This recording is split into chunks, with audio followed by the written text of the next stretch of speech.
ক্ষুদ্রাপুর নামক একটি গ্রামের পাশে একটি ঘন জঙ্গল ছিল, যেখানে নানা ধরনের পশু পাখি বাস করত। এই জঙ্গলের ধারে একটি ছোট কুটিয়া তৈরি করে এক বিধবা মেয়ে বসবাস করত, যার নাম ছিল মাধুরী। মাধুরীর বয়স প্রায় 25 থেকে 30 বছরের মধ্যে ছিল এবং তার স্বামী 1 বছর আগে একটি ভয়ঙ্কর রোগের কারণে মারা গিয়েছিল। মাধুরীর কাছে তখন কেউ ছিল না। সে জঙ্গলে কাঠ সংগ্রহ করত এবং গ্রামে কিছু সেলাই বুনাইয়ের কাজ করে দিন যাপন করত। মাধুরী খুব সুন্দর ছিল, কিন্তু তার চোখে এক গভীর দুঃখ ছিল, কারণ গ্রামের মানুষ তার সৌন্দর্যের পিছনে তার একাকিত্বের উপহাস করত। তবে মাধুরী কখনও কারোর কথার বাজে প্রতিক্রিয়া দেখাত না।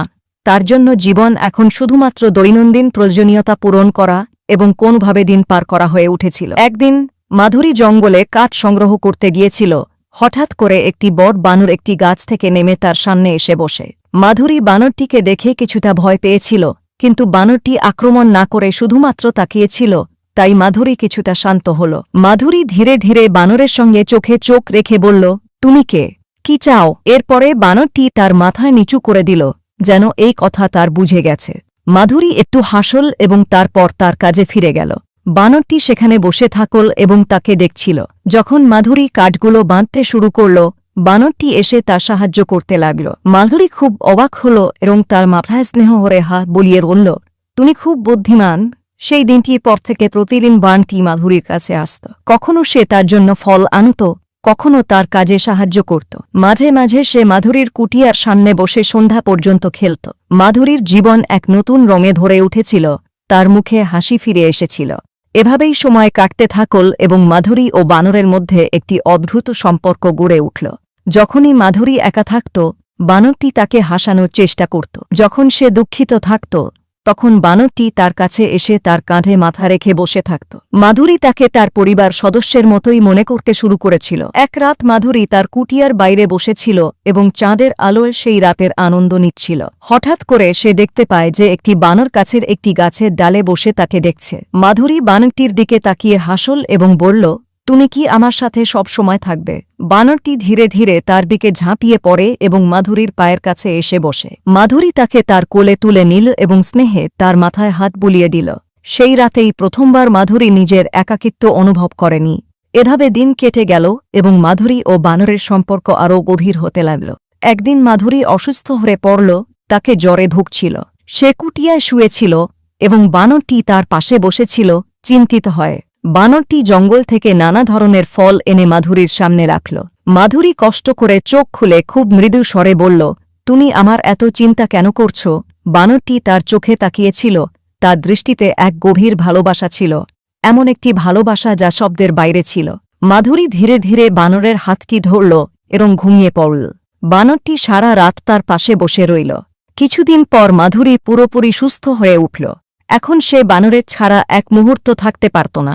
তারা একে অপরের অভ্যস্ত হয়ে গিয়েছিল। মাধুরী মনে করতে শুরু করল, এই বানরটি সাধারণ কোনো প্রাণী নয়।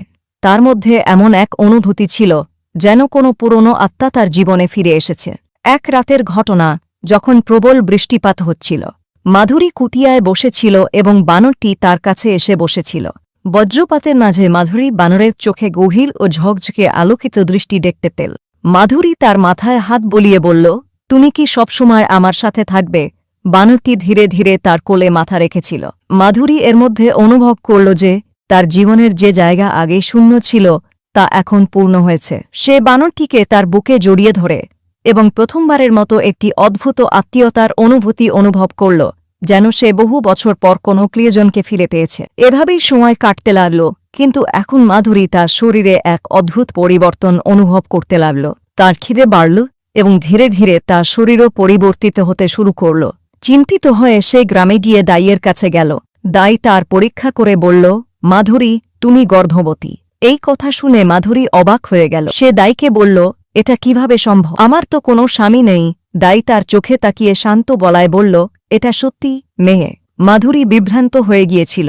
সে ফিরে আসার পথে ভাবছিল, এটা কিভাবে সম্ভব। তাকে সেই রাগটি মনে পড়ল, যখন সে বানরটিকে নিজের কাছে শুইয়ে রেখেছিল এবং তার মধ্যে এক অদ্ভুত শান্তি এবং গভীর ভালোবাসার অনুভূতি অনুভব করেছিল। তবে কি বানরই তার গর্ভধারণের কারণ? এই ভাবনায় সে ভয় পেয়ে গেল এবং হতাশ হয়ে পড়ল। এখন মাধুরী প্রতিদিন বানরটিকে দেখত, কিন্তু তার মনে সন্দেহ এবং ভয়ের ভাবনা গাঁথা হয়ে গিয়েছিল। বানরটি আগের মতোই তার আশেপাশে ঘুরত, তাকে সাহায্য করত, কখনো ফল এনে দিত, কখনো কাঠ সংগ্রহ করত। কিন্তু মাধুরী এর মধ্যে অনেক প্রশ্ন ঘুরছিল। এটা কি সত্যি প্রেম ছিল, নাকি কোনো অলৌকিক ঘটনা অথবা কোনো অভিশাপ?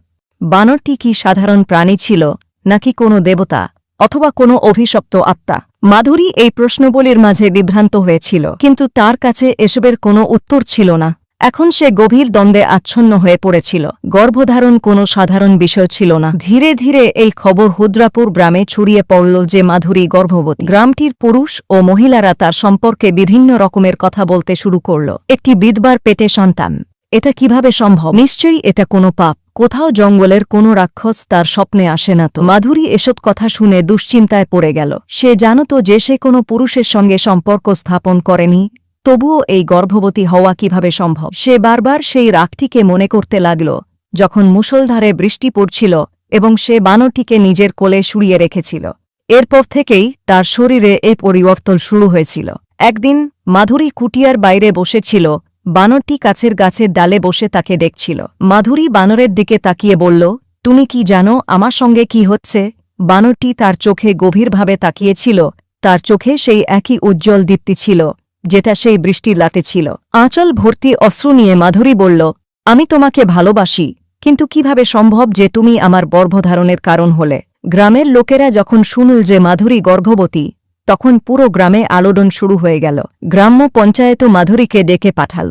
গ্রাম প্রধান বড় গম্ভীর কণ্ঠে বললেন, মাধুরী, সত্যি সত্যি বলো, তোমার গর্ভের বাবাকে? মাধুরী মাথা নিচু করে দাঁড়িয়েছিল। কিছু সময় পরে সে মৃদু কণ্ঠে বলল, আমাকে জানি না। পঞ্চায়েতের লোকেরা বলল, তুমি মিথ্যা বলছ।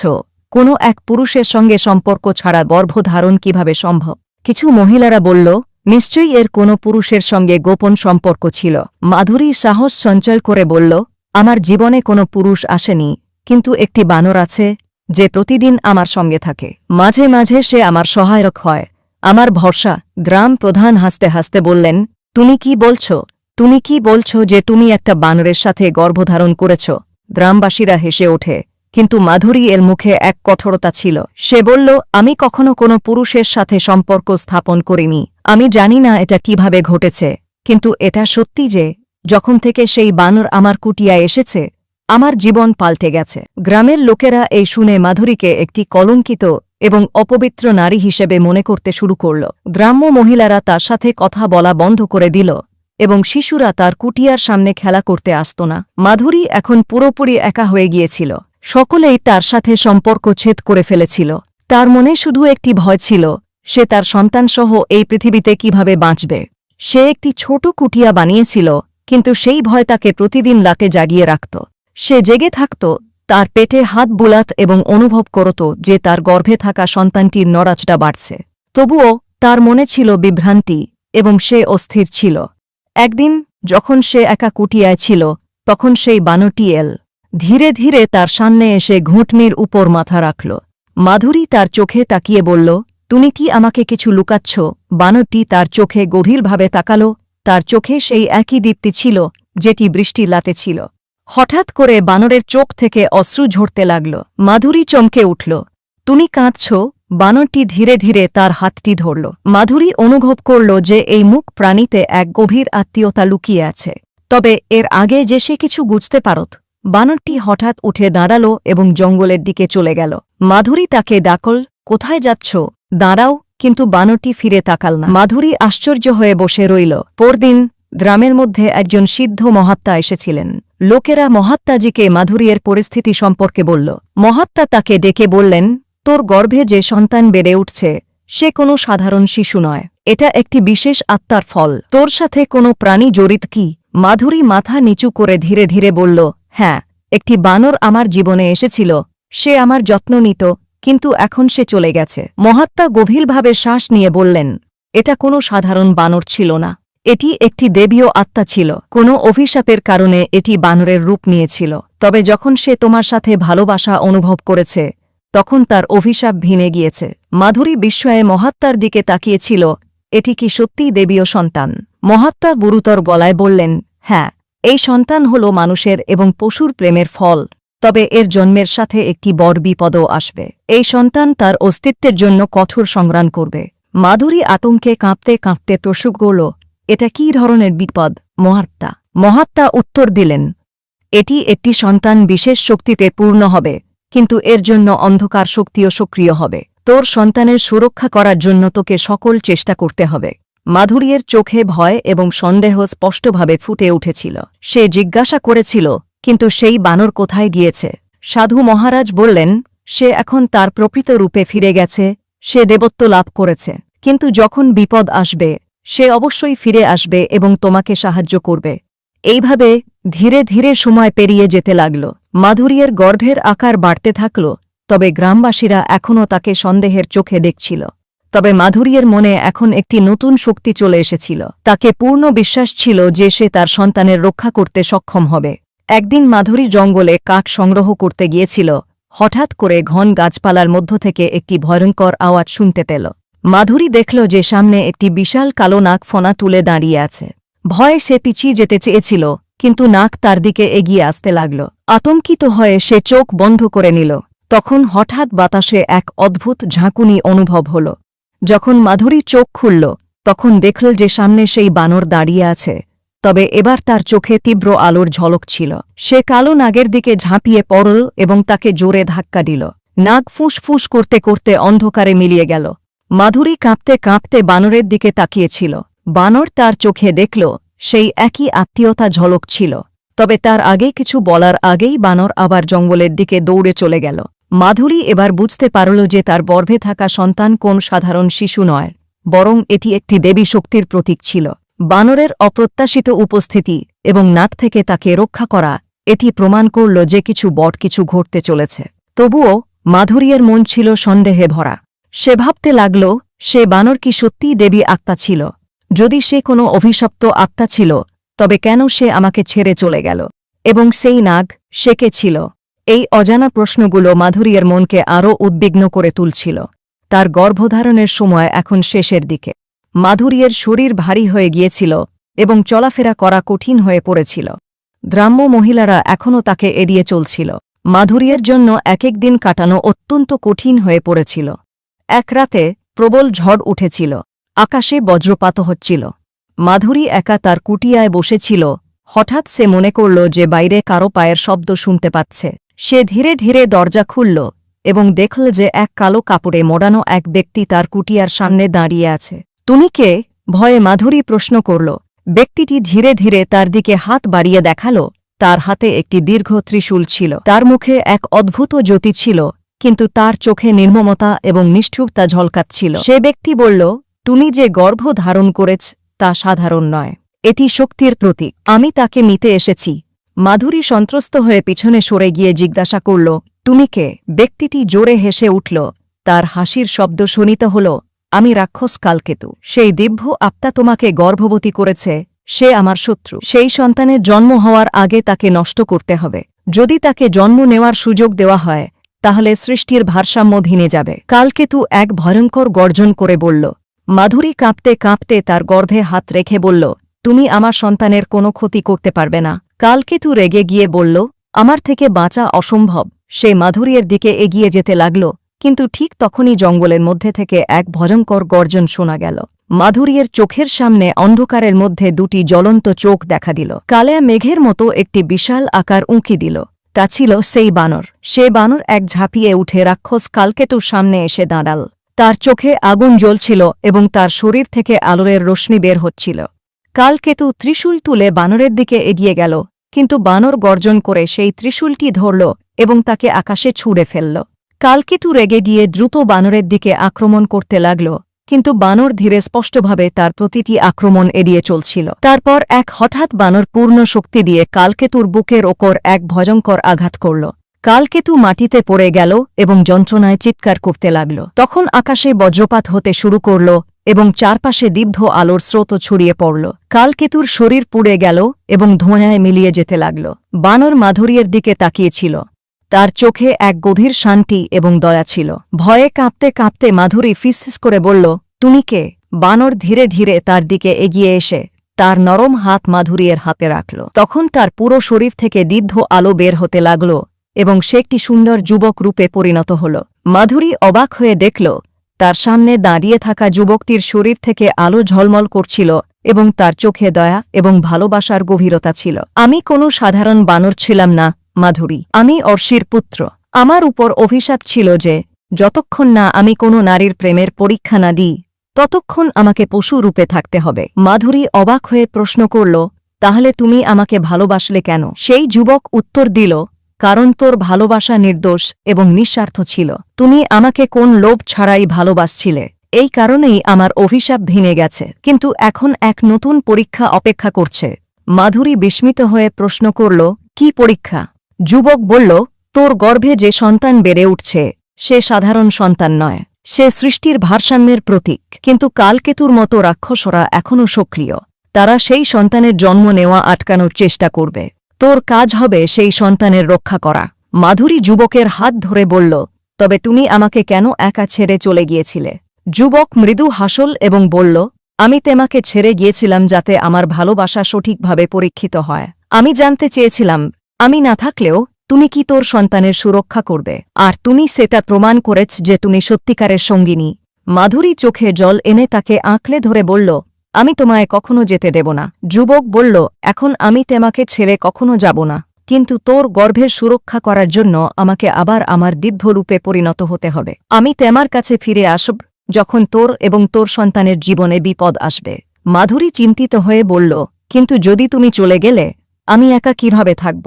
যুবক তার মুখ দুটি হাতে ধরতে ধরতে বলল, তোর মনে যে শক্তি রয়েছে সেটাই তোর রক্ষা করবে, আর আমি সবসময় তোমার সাথে আছি যদিও তুমি আমাকে দেখতে না পাও।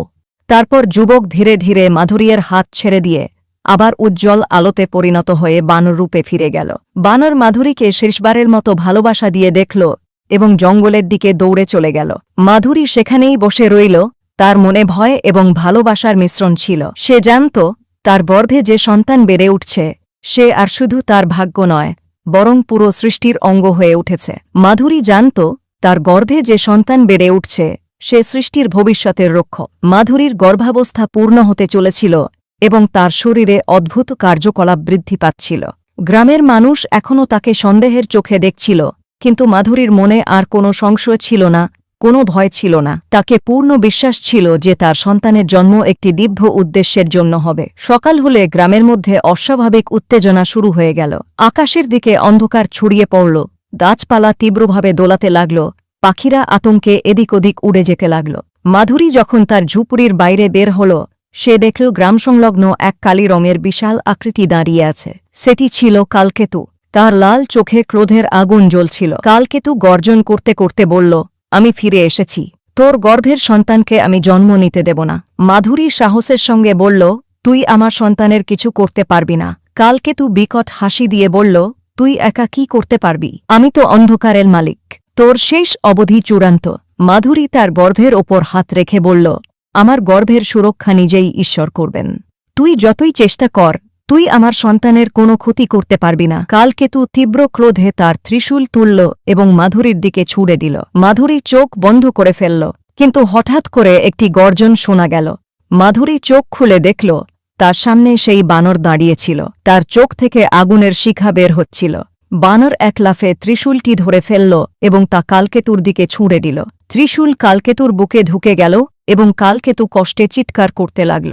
বানর বলল, কালকেতু, তোর শেষ এখন একদম নিশ্চিত, তুই আর সৃষ্টির অংশ থাকবি না। কালকেতু ক্রোধে ভরা কণ্ঠে বলল, তুই আমাকে পরাজিত করতে পারবি না। তবুও বানর তীব্র লাফ দিয়ে কালকেতুর মাথায় আঘাত করল। তার দেহ আগুনে পুড়ে গিয়ে ধ্বংস হয়ে গেল। মাধুরী দেখল বানর আস্তে আস্তে তার কাছে এগিয়ে আসছে। তার চোখে ছিল প্রেম এবং শান্তির চিহ্ন। মাধুরী তার কোলে একটি দিব্য শিশুকে নিয়ে বসেছিল এবং তার মধ্যে এক অদ্ভুত শক্তি প্রবাহিত হচ্ছিল। বানর মাধুরীকে এক নরম দৃষ্টিতে দেখল এবং বলল, এখন তো তোর ভাগ্যের সম্মুখীন হতে হবে। অমাধুরী তীব্র যন্ত্রণায় আক্রান্ত হয়ে মাটিতে পড়ে গেল। বানর তার মাথায় হাত রাখল আর মুড়ি অনুভব করল যেন এক দিব্য শক্তি তার শরীরে প্রবাহিত হচ্ছে। ধীরে ধীরে সেই যন্ত্রণার মাঝেও এক মিষ্টি আলো উজ্জ্বল হতে শুরু করল, আর দূরে এক শিশুর কান্নার শব্দ শোনা গেল। মাধুরী যখন চোখ খুলল তখন তার কোলে এক দিব্য শিশুকে দেখতে পেল, যার শরীর থেকে সোনালি আলোর ঝিলমিল ঝরছিল। বানর শিশুটিকে দেখে বলল, এটি শুধু একটি সাধারণ শিশু নয়, এটি মানব এবং দেবতার মিলনের প্রতীক। এটি ভবিষ্যতে সত্য এবং ধর্ম প্রতিষ্ঠা করবে। এর সুরক্ষা করা তোর দায়িত্ব। মাধুরী মধুরভাবে শিশুটিকে কোলে তুলে নিয়ে বলল, আমি নিশ্চয় এর সুরক্ষা করব। বানর হাসি মুখে বলল, এখন আমার কাজ শেষ হয়েছে। মাধুরী আতঙ্কিত হয়ে বলল, তুমি আমাকে ছেড়ে কোথাও যাবি না। বানর বলল, এখন আমাকে আমার প্রকৃত রূপে ফিরে যেতে হবে, তবে তুমি জানবে আমি ফিরে আসব। মাধুরী শিশুটিকে কোলে নিয়ে বলল, আমি জানি তুমি আমাকে কখনো একা ছাড়বে না। বানর এক চুম্বক দৃষ্টিতে তাকে দেখল, তারপর ধীরে ধীরে সোনালি আলোতে মিলিয়ে গেল। মাধুরী আকাশের দিকে তাকিয়ে অনুভব করল তার জীবন এখন এক নতুন দিশায় চলে গেছে। যারা একসময় মাধুরীকে অপমান করেছিল তারা এখন তাকে দেবীর মতো পূজা করতে শুরু করেছে। মাধুরী তার সন্তানকে গভীর ভালোবাসা এবং সাহসের সাথে পালন করেছিল। তার পূর্ণ বিশ্বাস ছিল যে যখনই তার সন্তানের সামনে কোনো বিপদ আসবে তখনই সেই দিব্ধ বানর তার সহায়তার জন্য ফিরে আসবে। বানরের ভালোবাসা এখন মাধুরীর জীবনের অবিচ্ছেদ্য অংশ হয়ে উঠেছে। এইভাবেই এই গল্প প্রেম এবং দিব্ধতার এক চিরন্তন প্রতীক হয়ে থাকবে, যা যুগের পর যুগ মানুষকে অনুপ্রাণিত করবে। বন্ধুরা, এই গল্পটি যদি আপনাদের ভালো লেগে থাকে তাহলে অবশ্যই একটি লাইক এবং আমাদের চ্যানেলে নতুন ভোটে এরকম সুন্দর সুন্দর গল্পের ভিডিও উপভোগ করার জন্য চ্যানেলটিকে সাবস্ক্রাইব করে রাখুন।